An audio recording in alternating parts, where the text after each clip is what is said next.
question from Brandon Kaiser, and he wanted to know the difference basically between the Darce, the Brabo, and the Anaconda.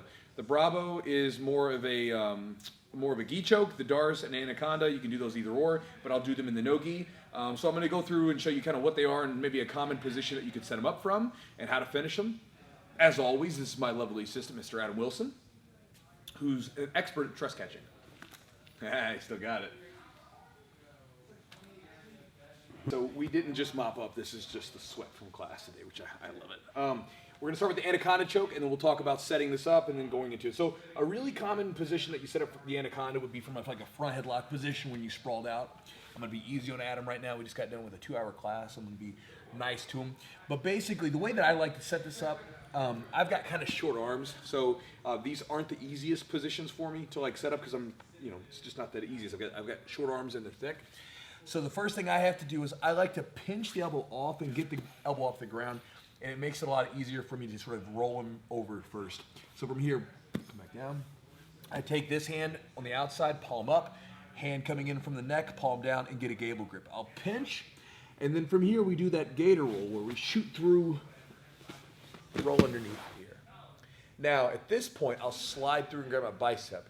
And I figured this out one time because I used to try to like lock up my bicep early, and I never could do it. So from here, if I pinch the elbow in, it'll slide right in, and now I can grab.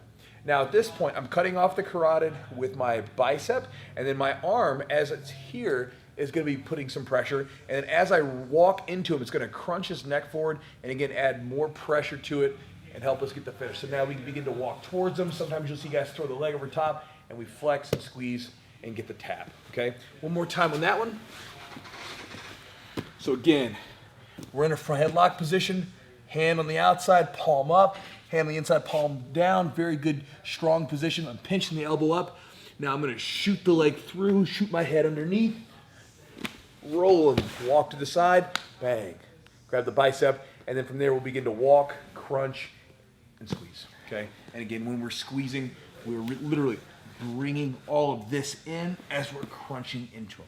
So that's the Anaconda. The Darce, real common place for the Darce is side control or a, over here, yeah. Side control, half guard, anytime where the person's kind of up here. Now, there's a lot of places to set up the Darce and the Anaconda. I'm giving you a really basic sort of way that this might happen. So the first one, again, is gonna be from here. So maybe the guy's coming for an underhook, whatever.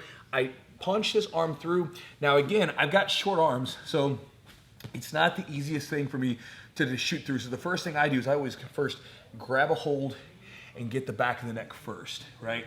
Now I push the head forward, and then this hand that I'm cupping the neck with, I'm gonna punch through almost like as if I'm doing an uppercut and get a few more inches there. Now from here, slide down, get the bicep, and then to finish this one, I'll sit to my side, throw my leg over, and then pinch and squeeze. That's the easiest one. That's the one that like Chad showed me years ago where I'll sit to the side and then flex. But you can also stay here. If we want to, we can stay right here and then push it in. Now, the Darce is a little bit more painful than the Anaconda because what's happening is you're having the shoulder's pushing into the carotid just like anything else. Our chest is pushing down in this. And then the forearm that's going across here, you're getting a pretty good amount of contact with the blade of your forearm against their neck. And again, it's going to push into the carotid. This one, though, you'll feel a little bit more pain with it. So a lot of times you'll feel the pain first and then the choke starts to set in. And it will push you out, but again, it is more painful than, say, some of the other chokes like arm triangle or Anaconda or whatever. One more time, we'll take a look at it from this angle here. So again, maybe the person comes up for an underhook at some point. We twist our body, punch through. I like to grab the neck as a starting point. Push the head down a little bit, punch the hand through a little bit more, get the grip.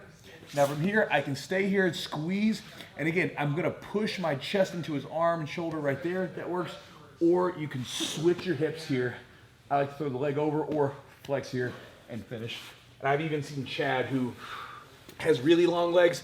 I've seen him finishing out the Darce in the guard. So again, lots of weird positions to finish from. Let's take a look at the Brabo Choke, but we'll need the gi on for that. The Brabo Choke, is because of the grip. I don't know why they call it the Brabo. It may mean something. I don't know, though. The Brabo grip, and you can do this one again from a lot of different positions. I'll start here from the guard. Okay, so basically the lapel comes over. We feed this arm across here, and this is the Brabo grip, right? Strong grip here. Great for positional control as far as breaking the posture and everything else. And again, one way that you could do this Brabo choke is you could grab a hold of the sleeve. Like a lot of times people start to, if I come up to attack the neck, his hand comes up to defend, we pull the arm across, we can switch. And again, if you notice, we've got this arm against the carotid there, this shoulder is against the neck, and then we'll secure. So if I try to choke him now, obviously his hand comes out, right? So what I do is I grab here to make sure the hand can't come out. Now I'm gonna basically push my shoulder into his, and then because it's a lapel grip or a gi choke, there's going to be that flexing action. You always one way or the other. I showed that in a video a while back. Let's take a look at it from the top. Another great place to set up the Brabo choke is right here. So basically I start off by feeding this lapel down, and then we would go typically knee on stomach here and grab onto this. And so again, same grip, we've just changed the position. Now, most of the time I would sit there with this knee on belly to elicit him to get kind of like push on it a little bit. And then from here, we can smash this arm down. And then again, it's very similar to a Darce in a sense from this position where we're leaning in, we're cupping. And then again, it's going to be a shoulder down. And there's this flex at the end to push into the collar. So to look at all three of them again, very quickly. Come back in. So we've got the Anaconda, which goes this way, right? It's basically very similar to raise up all the way, very similar to an arm triangle, just on top of the person this way. Then, so we go from Anaconda, now we have the Darce, right? Which is underneath here and here. So now we're shooting through here. This is going directly against it like that, okay?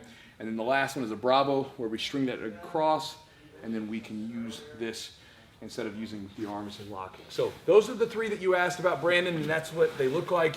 Again, as far as setting them up, there's a lot of different setups, so if you have something more specific than that, let me know, but that's a brief overview of all three of those chokes, just to show you the difference between them. So hopefully that's helpful to you, Brandon. Hopefully that's helpful to someone else out there. There was maybe like, what's the difference between an Anaconda, a Brabo, and a Darce choke? So hopefully that's useful to you.